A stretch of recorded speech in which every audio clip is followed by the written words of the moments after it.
All right. This is, I guess, would have been number. This would have been number 16 of Mrs. Dfflpff, but this is an emergency session because, as you'll have noticed from my last couple of ones, I've recorded them all in a rush and a hurry because I went through a little bit of a depressive state where I just could not get myself into the mood to do this. But now I find myself at the very end of October, and we're going to be heading into it's Sunday, and on Tuesday is November the 1st and the start of NaNoWriMo. And I'm going back and forth whether I will actually, where I'm actually going to be for NaNoWriMo, whether I'm actually going to try and make the goal. But I think what I will try and do is I will start off by just trying to cut myself a little bit of space to do writing each day in the morning, and we'll see how it goes. We'll see how it goes. If I can even if I just sort of write consistently each day, that would be like I think that would be a good thing for me. I'm not gonna kill myself over this, but as in I'm gonna do way too much and stress myself out because there's sometimes I've gone very hard into NaNoWriMo and I just found I've been burnt out at the end. That said, I've been doing this kind of vocal preparation for NaNoWriMo where I've had like kind of certain notes, kind of very rough notes, and then I've had myself speak it out to you, to the camera. That's the you I'm talking to here. So I figured I have actually, before I went dark, I I sort of did a like a I need to pause and think about how I want this story to continue. And I guess one of the things is it kind of went a little bit more sexy time with the Wild Woman group, and probably and to a degree with Miss Duffelpuff on her island with the huge Amazon woman. So, and I was like, I wanted to consider that, like, do I want to continue that? And I do. I'm going to try and keep it, you know, at least an R rating about that. But nothing above that. I'm going to try and. I've done erotica in the past, but I don't want to do erotica this time. So I'm going to try and keep it on a story that has sexy times in it. So if I can do that, that would be good. So with that in mind, I've aged Petey up. So because Petey started off as like quite young, now he's going to be like kind of an older teenager who, in the course of the story, will age up to appropriate age where he can be of use to a wild woman tribe looking for someone of a good physical specimen to be able to sire them children, which is what they're looking for. I wonder what they do with boys, or maybe they don't even have any boys. I could just like kind of say genetically wise, they seem to only they only have girls and just leave it at that. I might just do that. That's a very convenient and easy way of doing things, and I'm all about convenience and easiness. So I'm doing that. Um, so that's probably what I'm gonna be doing that way. Um, and yeah, uh, and of course, at this point, I've got them separated. So the natural course of the story will be to, the kind of the conclusion of the story or something will be to kind of get them back together again. Uh, and perhaps ironically, with Miss Puffleduff teaming with the Great Large Queen, who she meets on a deserted island. So I've got the idea of that she reunites with the Queen.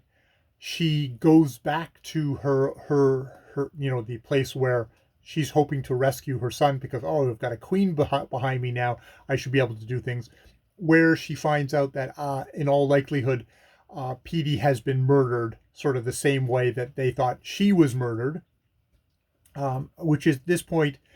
She puts aside her life of nonviolence, perhaps first by causing mayhem for Prince Harkon, maybe killing Torton, but in the end leaving the prince intact to cause more problems, perhaps go down the line. Um, Perhaps, or maybe revisit that, just really messing things up for him really good. And so instead, she puts herself in the service of the queen.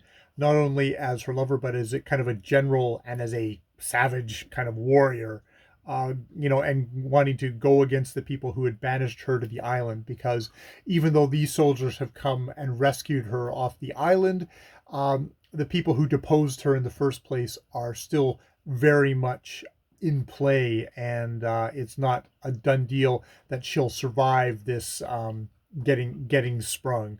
So, and I think what the obvious solution will be is to have the wild women that Petey is with, kind of allied with the people that tossed the queen off their throne and marooned her. Um, so it's sort of the idea that the wild woman will basically under debt to whoever these people are. They scorn the business of civilized folk, but they do love a good scrap. And when they're called, they'll go, because they'll take everyone with them, including their beloved Petey, who is not a bad fighter himself, but just not as powerful and skilled as their youngest warriors. But still somebody that they want along for their own comfort and entertainment. And basically just everybody goes when that happens. It's going to have to be, it'll get revealed what led the queen to be banished and what the motivation of the other people was, if only in the bare schematics, through Miss Puffleduff, who only really cares about the queen personally.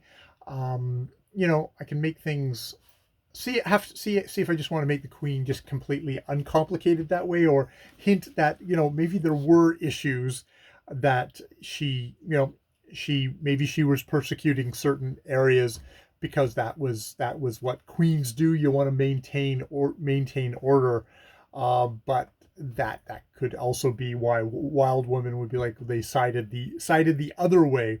So whatever the kind of the causes are, these two opposing armies are going to clash.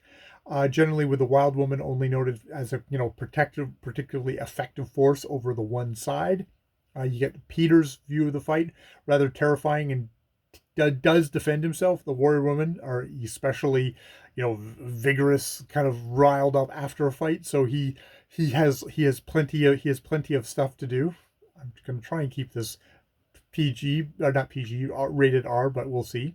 I am going to keep it R.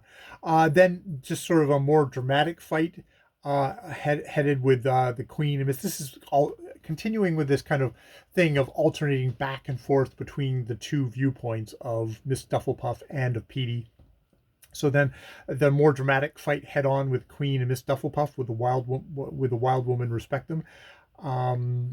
Where they come in direct contact with the wild woman, but there's no contact between Miss Dfflpff and Petey. So you see kind of both sides of that. Miss Dfflpff here's how the wild woman have a stud to service them. She shakes her head and jokes with her generals about this. Then there's a full-on fight, hard on both sides. Queen gets wounded. The head chieftain is killed by Mrs. Dfflpff.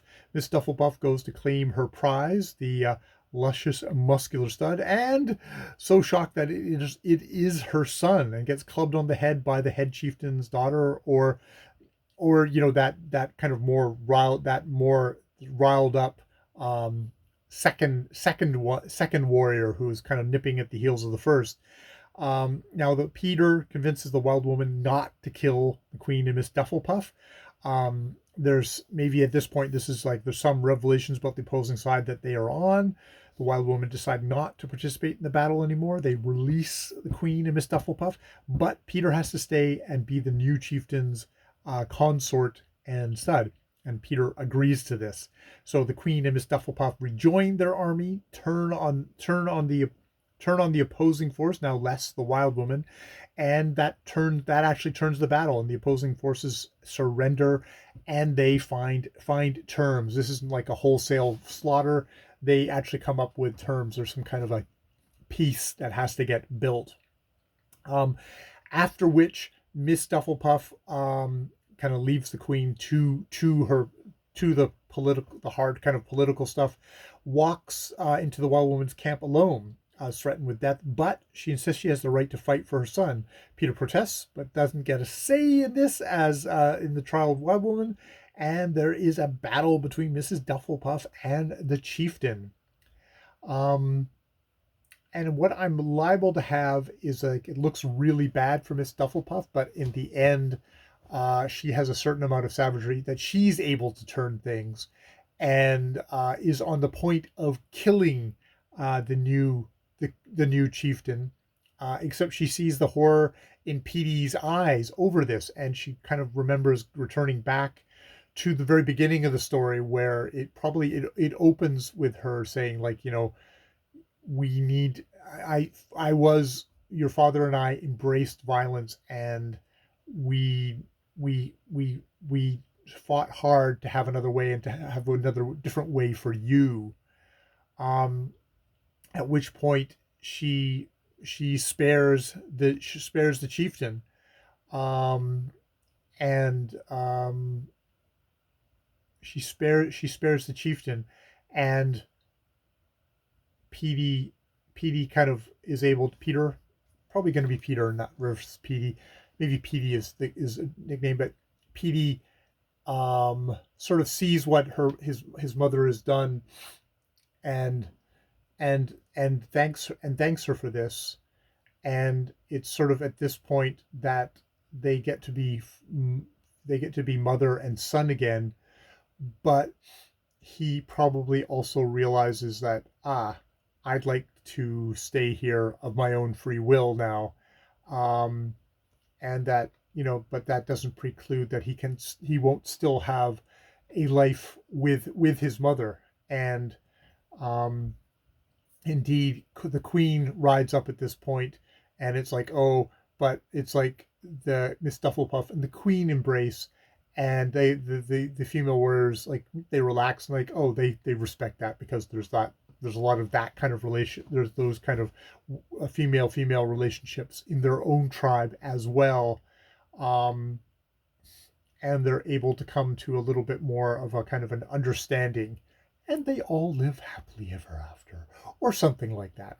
I'll have to think about that. So yeah, I can see that my big gaps in my story are this opposing side, and that's politics. And I don't want I'll need to think of something clean that's not too obtrusive, because it can't be a part it can't it's got to be something that's going to support the main story. It's not going to be just a whole subplot that stands off on its own. So I need to think about, why did the queen get deposed?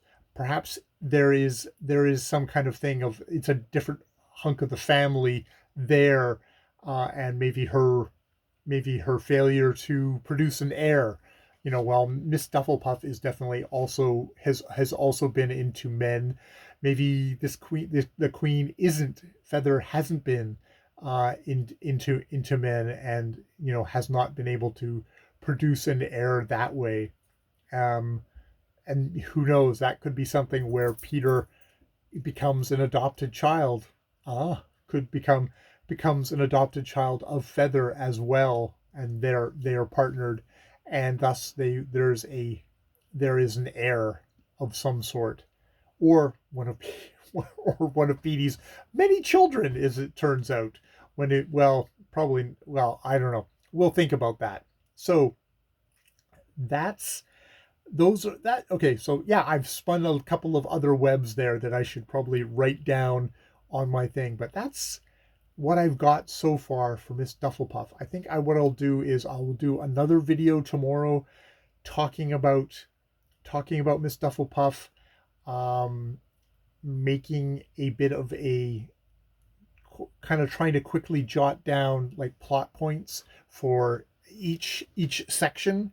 I think this will definitely equal at least 30 or more, 30 or more entries that I could do in the month to come out with a full lot of story by the end of the month. I think that should not be difficult.